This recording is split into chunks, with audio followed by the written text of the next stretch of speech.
This is the FUJIFILM X half, and I got a week to play with it. One of my friends let me borrow it. I switched out the Sigma BF for this bad boy, and it is a very interesting camera. Today I'm going to share my thoughts, the overall design, the feel, the handling of it, the features. It has like a film mode. It's got like some classic buttons and dials on how to use it, which is really fun. Image quality, the film simulations.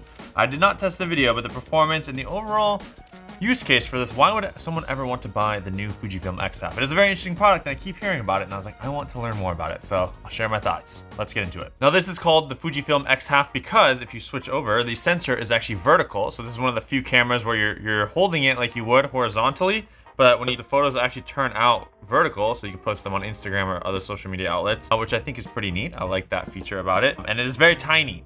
I think having your phone, like, yes, this is a great device. I can take photos anywhere I want. I can use this device, but look, this is the iPhone 16 Pro Max. This is the FUJIFILM X half. Like, look how much smaller it is. I could probably fit two of these cameras next to each other, and they'd still be smaller than an iPhone 16 Pro Max. So I can fit this in my pocket, which I really like from the usability perspective. Like, I can carry this, not have a device like my phone, which can be distracting, and still capture memories and capture some content. The lens cap is tiny. It's somewhat easy to take off. I don't love the silicone. Sometimes it gets stuck, but it's super easy to use. I just power it on, take the lens cap off, and we're ready to go take some photos. They have a whole bunch of Fujifilm filters, which we'll get into, but I just love the feel factor. It's very small, and it's kind of hard to grip if you have big hands. Like, look how big my hands are. And I'm trying to grab it from over here, so maybe I'll use like 1 or 2 fingers and be able to press the shutter button from here. But I can operate it with one hand. You have the on-off switch right here, exposure dial right over here, and then if you want to go into film mode to switch to the next shot, you would use this, so it feels like it's a classic camera with a roll. It's just for the fun experience of it, which I enjoy. Is it necessary? No, but it just makes it a little bit more fun. And then this one has a smaller case on it. We have the flash on-off switch right over here, and it has a USB-C for charging, a microphone, and extracting data if needed. You have a micro SD card in here at the bottom to easily slide it out, and then a battery, which pops out right here. And honestly, this battery isn't the best, but it works. It's good enough. I feel like this is a great camera for someone who just wants to go on an adventure. You want to capture some cool photos. You want to have an easy way to get them, and they're all vertical. They can transfer to your phone pretty easily, and you don't have to carry a big camera. You don't want your iPhone to be your main camera, but you want a second camera that's fun, it's small, and it works, and it gets beautiful shots. I feel like this is what that camera is, but for $900, the Ricoh GR3 is potentially a better camera. So maybe I'll have to test that one if you want me to do that in the comments. But it has a viewfinder. The one thing I don't love about the viewfinder is when you look inside of it, you actually don't get to see the focus dials, the focus buttons. So I have to use the screen to make sure I'm focusing on the right object, the lighting's okay.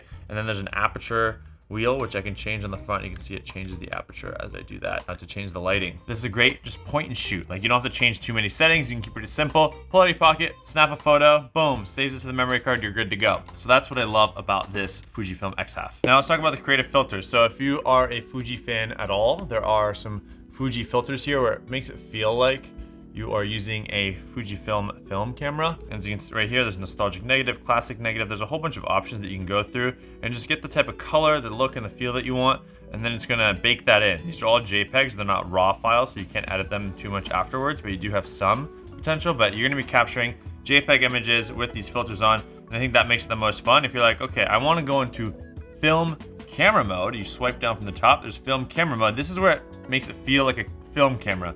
It tells you, all right, if you take this out, it's gonna be forced to exit. You hit OK. You have the choice of 36, 54, 72 shots. You can have the timestamps on, exposure mode, auto start. And once you do that, it's film camera mode. You'll never see the images on here. You have to develop the film when you're done, which I think is a fun feature, but it takes a bit of time. Like, it took forever to get the film developed on the phone. Even just transferring regular images takes some time, so I'm not in love with the app, but it is a fun, like, hey, this is still a digital camera, but you're having that film roll experience, which I did like. It makes you feel like you have this classic camera. Is it necessary to buy this to get that feel? Like, could I just buy a regular film camera? Yes, but I guess it takes out the hassle of having to take film to a store and get it developed.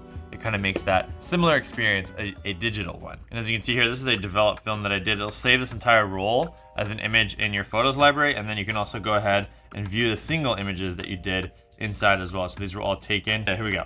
So when it gets developed, this is what it's gonna look like. I had the date stamp on, so it shows the date on the bottom right, which I think is exciting because then it feels like, oh, I took this on a old school camera. So it's giving you old school vibes on a digital camera. That's like the one unique differentiating factor about this device. Now, from an image quality, you are not getting the best image quality. It's a very small sensor. You can even see how small the lens is, but I don't think that's the reason you're buying this camera. You're not looking for the best image quality for an event. You want to take it while you're traveling, snap a couple clips here, boom, boom, boom.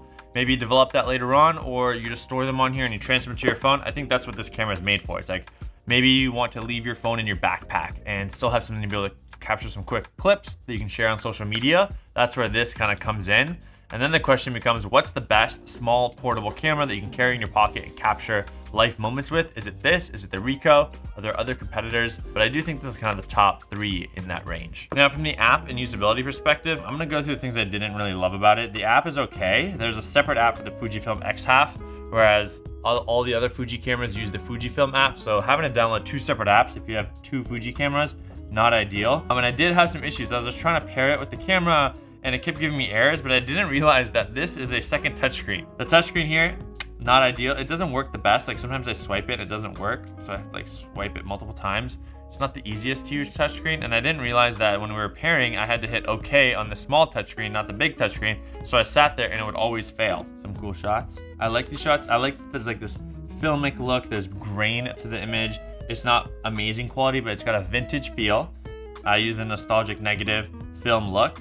And it just looks cool. Like it's not anything astounding, but it's just different, it's unique, and it looks interesting, and I like that experience of this camera. Now, who should buy this? There's a link down below potentially if you want to buy this, use that, it'll help support the channel. But I think if you're someone who wants a fun camera that's easy to use for social media, you can buy this. The flash is okay, it's not great. I wish it was better, but this is just a fun, like, hey, let's pull it out, boom, take a photo, share it to social media, save it in my photo album, keep it simple and easy. You don't want to worry too much about technical details. You want to have a cool, interesting look that's quick, simple, fast.